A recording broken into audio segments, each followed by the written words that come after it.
green flag has waved at the back. Shortly, we'll get the 5-second board. We do so now, and so revs will be rising even further. 92, Craig Pollard, the black and blue car, furthest away from camera, and number 1, James Harridge, is nearest to the camera. The lights go out, the race gets underway. Pretty even start by the 2 front row men. Can we avoid any of the issues that we had down at the first corner in yesterday's race? Well, it's not such a good start for Andrew Cooper. He's not even in shot this time, but Harridge is trying to go around the outside of Pollard at the first corner, and he's just about done it, I think. Let's see if we can see them on the exit of the corner, if he has indeed made it stick. You can see Danny Hans, number 2, he's already made up several places there, and yes, Harridge has made it stick. So great move around the outside at Clervaux corner, the first corner of the race. It's Peter Student that, and someone's clattered the tyre stack there, which is not ideal in a single-seater race. The tyre stack is in the middle of the road, but down at Tower Corner, we've got a change of lead because through has gone Craig Pollard to retake it, but we've got a tyre stack in the road at the moment. We have. All the cars look like they might be getting out of the way. So the marshals are going to be quick on the scene. They've got about a minute to deal with it. But yeah, Pollard slipstream past James Harridge down into Tower Corner, but Harridge is right with him. It's Jim Clark-Essex where he's quick, and he's on the inside of Craig Pollard. This will be a ballsy move. My goodness, he's on 2 wheels over the curb. What an overtake that was. I was told that was impossible in Formula V racing this morning. That was brilliant stuff from James Harridge. We've had 2 changes already in the space of the last couple of corners. The tyre stack's off the road. Great work by the marshals down at the Jim Clark-Essex. This race can continue, Ian. Yeah, so they are into the complex for the first time. It's number 1, James Harridge leading, number 92, Craig Pollard in second place, 4, Peter Studer is third, then it's Peter Belsley, 51, and Andrew Cooper, 41. The 2 that ended up in the gravel trap at the first corner yesterday, they are 4th and 5th at the moment, and it looks like Tim Probert is in 6th position. The leaders then turning their way out of the hairpin, up and over the line comes James Harridge to complete that number 1. There certainly is a gap building between 2nd and 3rd.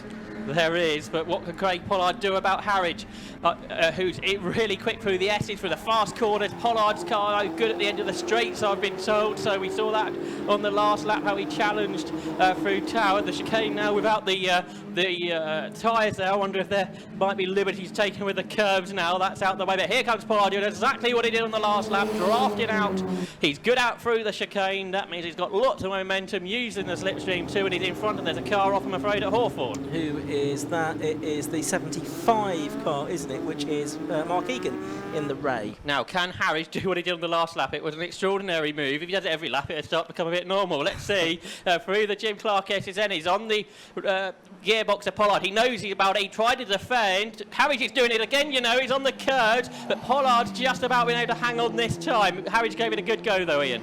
He did. Of course, Pollard this time knew what might be coming, and so could alter accordingly. Hans was 17th, Jordan 19th after 1 lap. Okay, so they've both made up a dozen or so places on that opening tour as Harridge down the inside into the complex, so he gets the lead back again. So I wonder if Tom's counting how many lead changes we've had in this race as well, because already I think we're up to about 5 or something like that.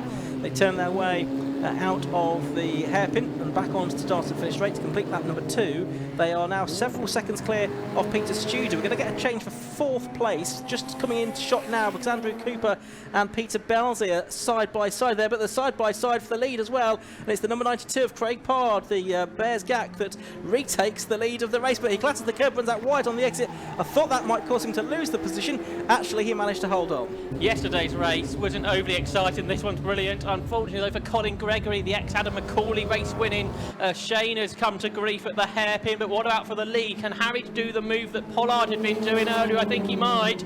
Down into Tower Corner, it's on the inside line, and is the Maverick going to go back in front? Wheel to wheel they are, and he is leading, so it's Harridge back in front, but Pollard's got the better exit. He's on the right-hand side of the racetrack, heading down to the Jim Clark-Essex. This is where Harridge traditionally has been quicker, but it's Pollard going to do the move on Harridge that he did earlier to him. They are absolutely side by side, committed through the Jim Clark-Essex, and it's Pollard on the inside into Barcroft. It's Harridge on the outside. It's Pollard that leads. That's another lead change. It is. A bit what about this car of Colin Gregory, because the steering's broken on that with some contact down there at the hairpin, so that will need some outside assistance to move it, and it's not a great place in the middle of the road there. Danny Hans is 10th now.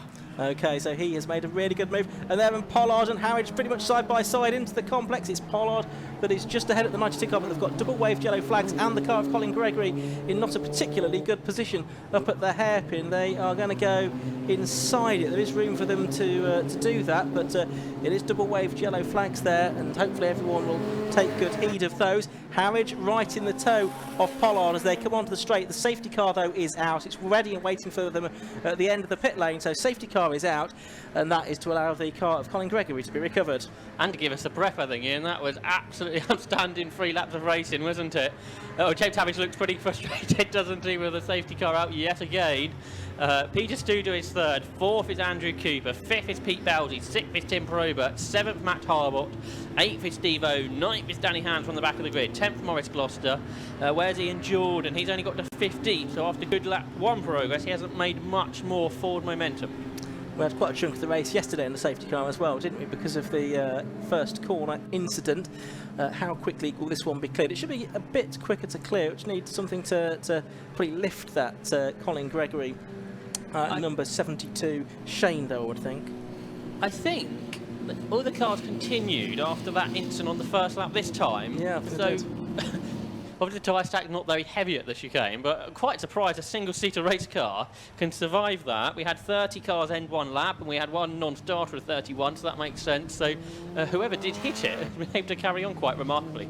Yeah, so they're now trying to recover the Colin Gregory car at the hairpin. I think they're sort of having a look to see if it can be moved. They're trying to get the wheel back onto the straight again, but the steering has broken on that. So I think Marshall and Colin are between them, just managing to push it off the circuit, and hopefully they'll get it sufficiently far away that the officials in race control will be happy for the race to get underway. Now, they might just about get that done during the course of this lap, which would enable us to go green again at the end.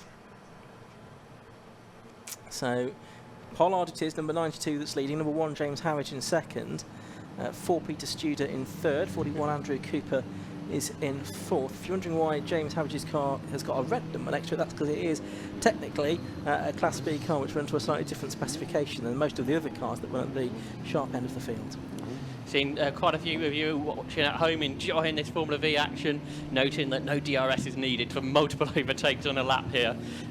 Pure old school motorsport from the Formula V Championship, and I guess the type of racing we saw at the start here, and really brings us back sort of the heyday of non-wing single-seater racing. Absolutely right. It looks like it might be another lap because they've now got the recovery vehicle on the scene to just try and tow that car a little bit further away, so we'll get at least one more lap behind the safety car, I would think, in this Heritage Park Centre Formula V Championship. It's a 14 round season for Formula V this year. This is only round 4 of the championship. They'll go to Snetterton in mid-July, then they'll have Silverstone and Anglesey both in August, Brands Hatch in September, and then finish their season at Alton Park. So a very busy second part of the season for the Heritage Park Centre Formula V Championship. Absolutely, it's a bit of time for everyone to work on their cars between now and the next round at Snetterton, which I suspect that might be quite exciting too, if this close battle, because Snetterton is a real slipstreaming circuit. I have to say though, Ian, I wasn't expecting the sort of overtake we've had in this race into the Jim Clark S's and Barcroft, especially on that first lap where Harris was well up over the curb and the car bounced onto 2 wheels for a moment. Alex Hall reckons it was the 7 car of Richard Walsh, the Spider, that hit the tyre stack at the chicane on lap 1. Thank you, Alex. And he's in 27th position and still going. I think that's a good call, actually. And only going a second a lap slower than he went yesterday. So what's the situation with the recovery? The car's getting ever further sort of behind the barriers, but it's not quite there yet, but they'll certainly get it there by the end of this lap behind the safety car. So we might have another 3 laps or something once the race gets back underway, and there should be a continuation, you would think, of this battle between number 92 Craig Pollard, the finance director from Suffolk, and number 1 James Harwich from Hertfordshire. And then, but you never know, maybe something odd could happen at the restart, and one of Peter Studer or Andrew Cooper could start to get involved as well. I guess for Danny Hans, who's got up to 9th, well, it means any sort of time gaps have closed up, but it means he's going to have less laps after the restart to try and overtake more cars. But I don't know, could he be a candidate for the podium? It's possible, isn't it? Now he's not far away. If nobody particularly gaps anybody in front, you've got 4 AHS dominators almost together, haven't you? Matt Harbort, Steve O, Danny Hands, and Craig Bell. More of those cars are coming out all the time, aren't they?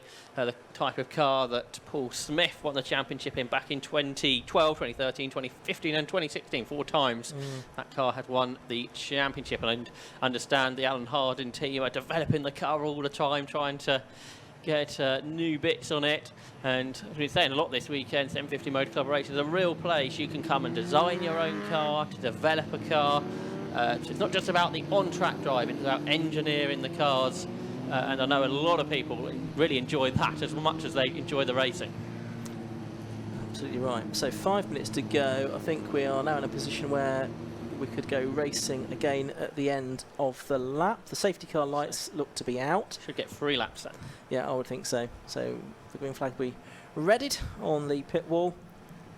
And round 4 of the Heritage Park Centre Formula V Championship will continue. Do keep your comments coming in on the social media feed. It's good to hear from you, to find out where in the world you're watching from or what your particular interest is in this 750 Motor Club race day here at Croft Circuit. Now the 2 leaders have gone already, really. A nice early restart there from Craig Pollard. They saw the safety car lights out and now they see the green flags. They go over the line again. 4 minutes to go. They will get 3 laps out of this. How many more overtaking manoeuvres will that equate to? Hopefully quite a lot for our enjoyment. That would be good. So they turn into Clairvaux, they hit that big bump, the compression through that corner. Really spectacular to see the car through there, then through Hawthorne and into the chicane.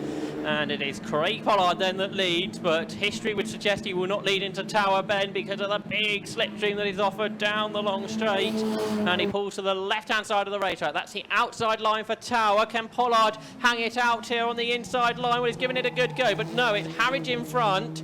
And he's got a decent exit this time, so he might be clear for the Jim Clark S. As you say, they're a long way ahead of the rest. There's battling though behind as well as this top 2, but it's very hard to take our eyes off this battle because it's so intense, Ian. It really is a very good fight between these two, and yes, sorry we can't show you more of what's going on further down the order, but this is such an important, such a great, captivating lead battle. Harwich it is number 1 at the moment, heading number 92, Craig Pollard. There is Peter Bells. He's back ahead of Andrew Cooper now, so Andrew Cooper's lost a position on the restart in the number 41 GAC. But you can see already how much of a gap these first 2 have made on the rest after only about 3/4 of a lap. Indeed, in this next group, Danny Hands, he's up to 7th now. He's behind Tim Probert, so he's making up more positions. There's an enormous gap behind that group, which Ian Jordan's trying to work his way through at the moment. But here are the leaders, exiting the hairpin, about to start their penultimate lap of the race. And it's James Harridge ahead of Craig Pollard then, but you'd think that's going to change before too much longer because Pollard's right behind him. He's looking down the inside into Clairvaux. This is a brave move. Harridge gives him room. Pollard hits the curb. They avoid each other. With much respect between these 2 drivers. Been racing each other quite some time now. So Harridge gave him room. If he didn't, they would have crashed and been out of the race. But good driving from the pair of them. Yeah, it's not the first time that Pollard's clattered that curb in the course of this race. But look at him. He's back alongside James Harridge now. He's got his car, I think, fully in front. Yes, he has. Halfway down the straight before they turn in for Tower Corner. So it's number 92, Craig Pollard, back in the lead from number 1, James Harris. Then this gap back to 3rd place, and a new 3rd place man is going to be Peter Belty, number 51 in the Spider. The ex-championship winning car tries to go around the outside of the number 44 car of Peter Tudor. He couldn't in the end quite make that work. So a good 3-car fight going on there. And a change again because James Harris is back in front. Absolutely. But Craig Pollard's not very far away from the gearbox of James Harridge's car, and I'm afraid now off the road is Rachel Swain. That's at Clairvaux. That might be one place. There will not be overtaking on the last lap of the race, so she's out of it, but she's okay. She's getting behind the barriers. Here are the leaders. Harridge with having to defend from Pollard into the complex, so Pollard was trying to come around the outside of him. Couldn't make it work there though, and we now know, Ian, that Clairvaux will not be an overtaking opportunity. The drivers don't know that, of course. Red flags, race is being stopped. Unfortunately, so nowhere's going to be an overtaking opportunity. So we're going to go back a lap. So I think James Harridge was leading both. No, it was Craig Pollard leading at the end of the previous lap, wasn't it? Will it be after 5 or 6 laps? So that's the question. I suspect it might go back to 5 laps because the red flag had went out. We'll have to wait and see. Yeah. So in an interesting situation where we don't know who has won this race. Hi guys, and welcome back to the pit lane. So fantastic action again for your Formula V Championship. James Harridge. Ding-dong battle there, really exciting to watch. Yeah, it was a great race. Craig gave me plenty of room. We had a really good dice around the back and into turn 1. I knew from yesterday, because I watched your footage back, during the night I sussed out what he was doing into the last turn, and I started to do it myself, and I gained quite a bit there, and I backed him up so that he didn't get the run on me coming down the main straight, which worked a few times, and I got a bit lucky with the red there, but I think I could have held him off once I was in front. So yeah, looking good for the year so far. I've just hoping it holds together. Yeah, no, it's fun. It's been really great to watch. As you said, so you were literally watching the Alpha Live footage from last night to see the new line or see the line that he was taking. Yeah, absolutely. I studied it all from yesterday. Was up till 1 in the morning watching it and watching what he was doing different to me, because he obviously knew his way around here slightly better than me. So yeah, good stuff. Just a shame that didn't get the lap record from yesterday, but that'll come another day. Well, it could well have come on the last lap as well. Unfortunately, we had that red flag there, but you know, you dropped lucky there really. But like you say, I think it was going to be really close between the two of you, and thank you for the brilliant action. No, glad you enjoyed it, and yeah, thanks for everyone for coming. Cheers, thank you. Thanks for providing this brilliant action. Cheers, guys. Back to you.